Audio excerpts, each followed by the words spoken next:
The Druid and the King of 1000 Winters by Clagg. There once was an orphan named Hero.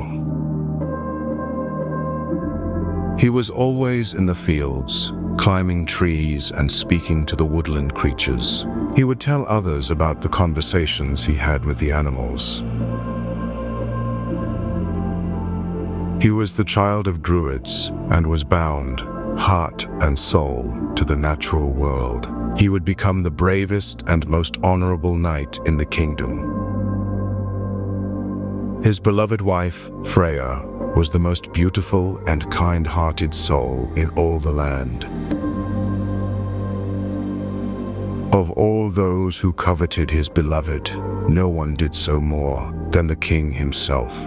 He was known as the King of 1000 Winters. He lived longer than a man should. His appearance was deserving of the title. He was very tall, had broad shoulders, and wore a heavy black cloak with the fur of a beast wrapped around his neck. His face was covered in wrinkles and had warts on his hook-shaped nose. He was perceived as a kind old man, but was able to slyly hide his true character from others. One day, he had finally conceived a plan that he believed would put an end to Hero, so he could then take Freya as his wife. I've lived long, Hero, but my twilight is drawing near. I humbly request that you venture to the Druid's well. If you return with a flask of water from the well, I will be able to go on living. And in return, I will give you anything you desire, even half of my kingdom. My lord, I will gladly do as you ask, without requesting anything in return. Hero secretly planned to also fill a second flask with the enchanted water, so he and his wife could live unnumbered years together in their love. The next morning, Freya told Hero about a dream she had. I dreamt that you were overtaken by darkness. There was a rider who wore black armor, mounted on a black horse. All was dark. There was a child who was lost in the shadows. You gave her your torch and told her to return home. Then, you were alone in the darkness, and all faded to black. I will return. Yes, we'll be together again.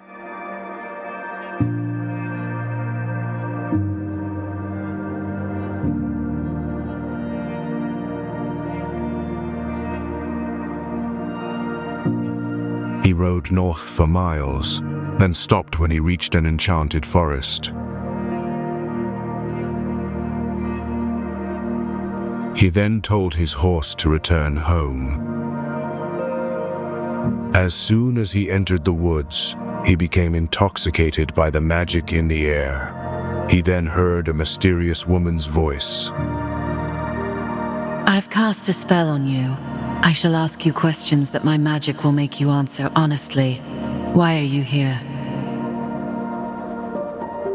I have been asked by the king to bring him a flask of water from the Druid's well. I am the Queen of Forests, and I will decide whether or not you may pass through these woods. Who are you, and what sort of man are you? You will answer me truthfully. My name is Hero. Being out here, in a place of magic, feels completely natural to me. I've always felt a strong bond with nature. I can talk with animals. I can hear the trees speak to each other and see through the eyes of the birds. But I know I am like the breeze.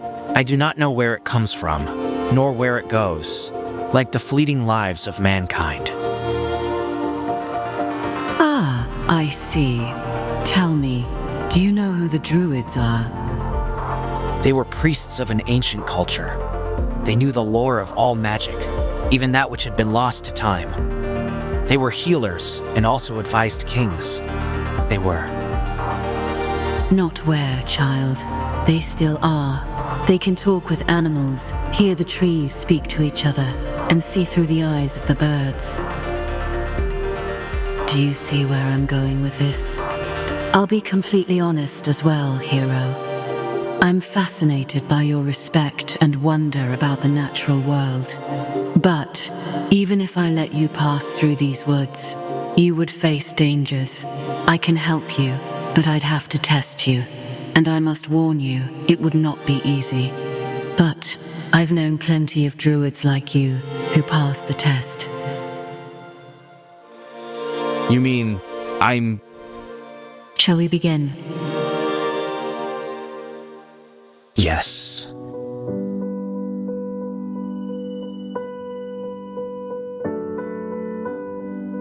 Suddenly, Hero found himself in a dark field. He had only his sword and a torch, dimly lighting the way. He heard weeping. He followed the sound and found a girl crying. Here, take this torch. You'll be able to see the path. Hurry home. Now he was in complete darkness. There was a long moment of silence. Then he heard faint whimpering. What's that? He followed the sound and found a fox with a broken leg. He cut cloth from his sleeve and bandaged it up. Then it just leapt away into the tall grass. He noticed a glowing light. There was a lake with a young woman sitting beside it. You have shown such kindness and goodness, hero. Now, you must speak a truth from your heart. Hero walked closer, and fireflies floated around him.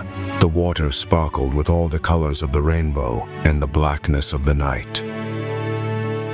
An unloved life is the greatest loss. To not experience an embrace with someone who loves you. To not look upon the sun when it's rising, and to not act on the dreams given to you by life. That is indeed a tragedy. The woman was satisfied by his answer. She smiled. She gave him 2 small bottles of the water from the lake. They would sustain him on his journey. Young druid, dip your sword into the water and it will be imbued with magic that will give you the power to complete your quest. He did so.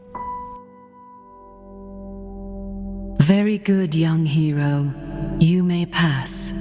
The spirit of the forest will always be with you.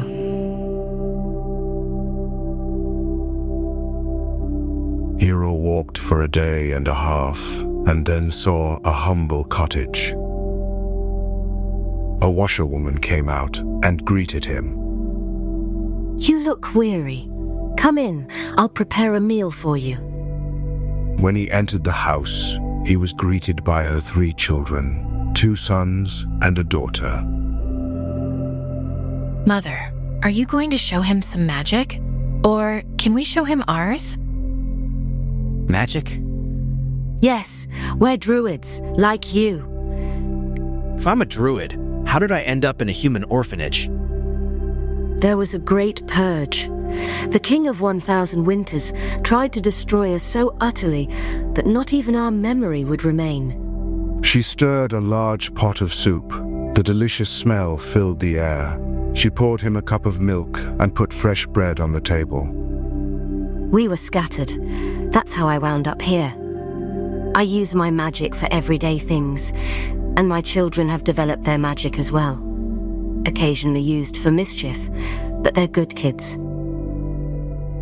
She poured a bowl of soup for him and her children. They always loved her cooking. She would cast little spells on the food to make it taste amazing and always satisfyingly filled the belly.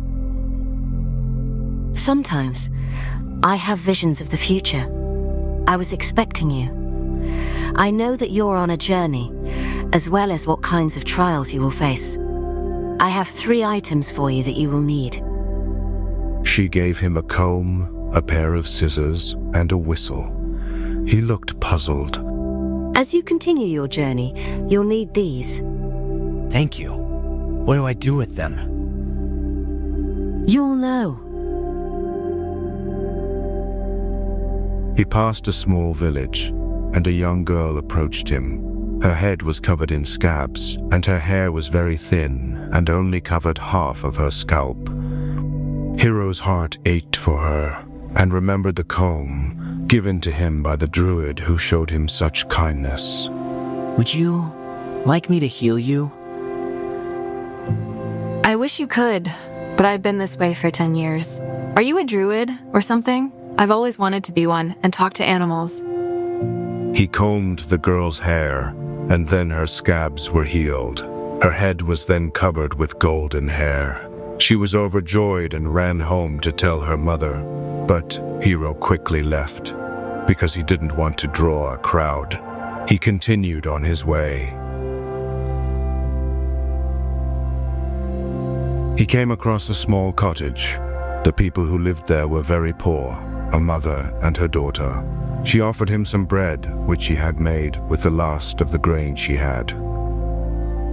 Her daughter wore a plain brown dress that was frayed at the ends. Hero felt very sorry for them. He remembered the scissors that the druid gave him. May I trim off the frayed ends of your dress? Yes, please. There you go. Oh my dress is turning into golden cloth. Sir, how can this be? Are you a sorcerer?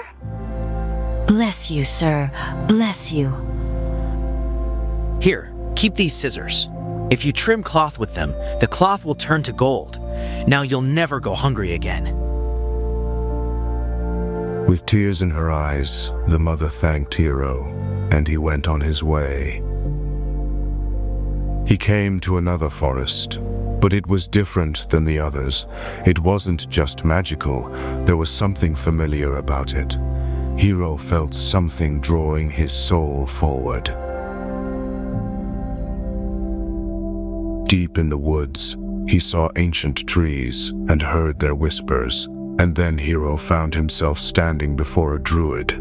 There was a white wolf mask on his head, and moss covered his shoulders. He wore a brown fur tunic and a yellow sash from which hung a bottle, a bag, and a spell book. He had brown furry boots and seals of power tattooed on his arms. The druid looked into Hero's eyes and saw that his heart was pure. Young druid, the forest whispers of a sickness coming from your king of 1,000 winters. He's lived such a long life because of the amulet he wears, which is draining his humanity. I knew him when he was a boy. He told me about himself and his master, who was a warlock. His parents were the king and queen. They sought help from a warlock, requesting that he give the king magical powers to defeat an enemy of theirs whose forces far outnumbered them. The warlock gave the king enough power to defeat their enemy. When the battle had been won, the warlock appeared before the king and queen. He demanded that they give him their firstborn son. He wanted him as an apprentice. The king offered anything else, even up to half his kingdom. The warlock told them that he would have their son. He turned and walked away. That night, a fairy appeared in the prince's bedroom. She touched his forehead, and instantly they vanished. The prince went on to become the warlock's apprentice. I seek the druid's well. There is no such thing. Otherwise, the warlock would have surely drank some and not needed the prince. How am I supposed to confront the king? Here, I give to you this golden branch. This will guide and protect you. It can even give you the second sight. The second sight? That is written of in the legends?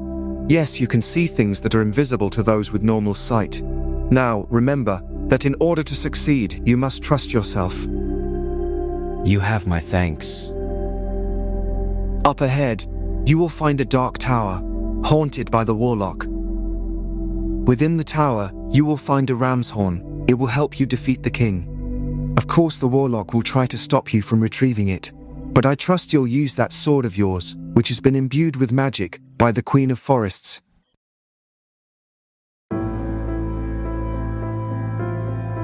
Hero bid farewell to the druid, thanking him for his counsel and the golden branch he was given.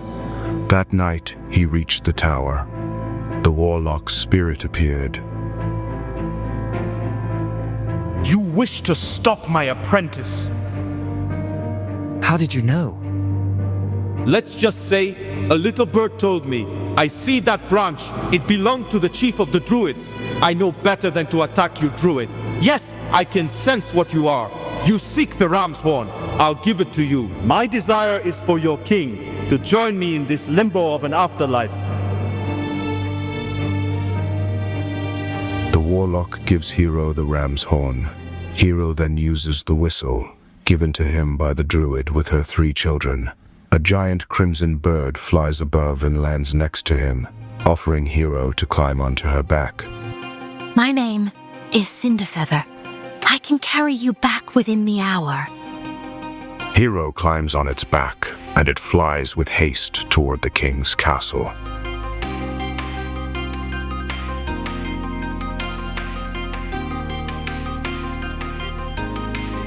The wicked king stood on his balcony and saw Hero off in the distance. The king had been trying to seduce Hero's wife, Freya. He even tried to use the magic harp he stole from the Dagda, who watched over the kingdoms, ensuring peace. He went into a deep sleep once every 900 years, at which point his servants, called the Watchers, took his place until he awoke. In the hands of the Dagda, and only his, could the harp's magic be used.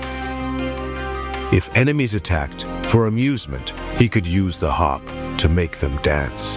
He could put them to sleep as well, or simply change their minds and just go back to their land. Cinderfeather dropped Hero down on the king's balcony. He confronted the king. I know what you truly are.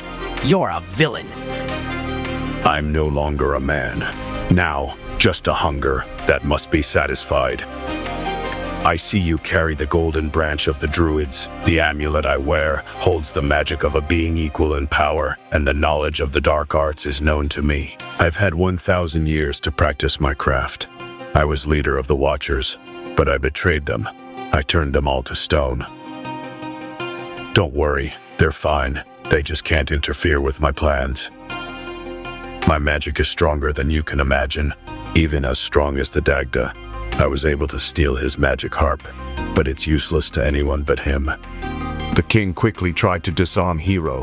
Using his mind, he snatched the horn and branch from him. Hero drew his sword that was imbued with magic by the Queen of Forests. He struck the king's left arm, leaving it useless. But then, the king used powerful magic to shatter the blade.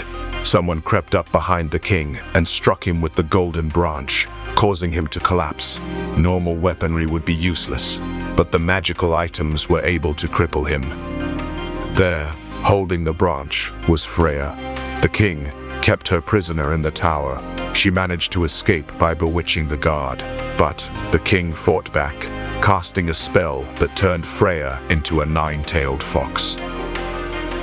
Hero was able to grab the ram's horn and blew into it. The sound was deafening. The entire room shook violently. The amulet that the king had worn for all those years shattered, releasing a powerful spirit called the Dalahad. Without hesitation, it struck down the king, ending his wretched life. The Dalahad then turned to Hero and was about to attack, but then light filled the room.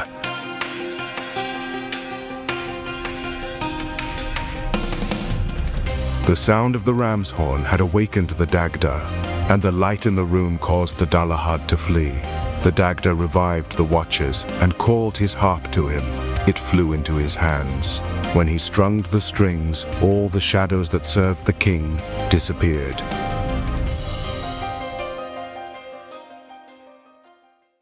The Dagda spoke. The king is not gone forever.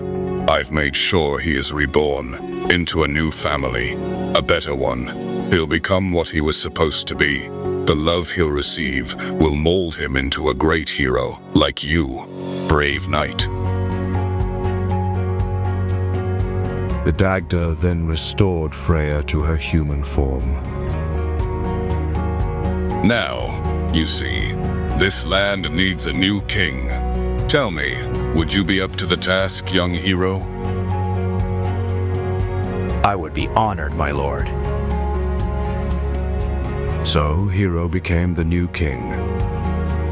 The Dagda granted him and his queen 1,000 years of life to spend together in their love and to rule honorably.